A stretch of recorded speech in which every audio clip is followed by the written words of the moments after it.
এই যে কেদার মধ্যে চলে এলো এই এই এই এই এই এই এই পিছনে আরো খাইলো নি তো খাবে পিছে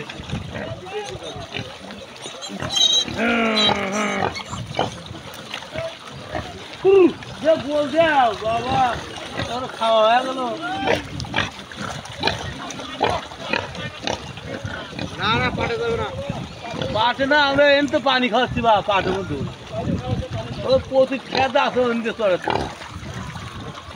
পাটের মধ্যে দেওয়া যাবি বা হুমকি রে করছিল পান খায় গান করতেছি রে অর্ধ পার হয়ে গেল যমুনা গোলা করে আলাদা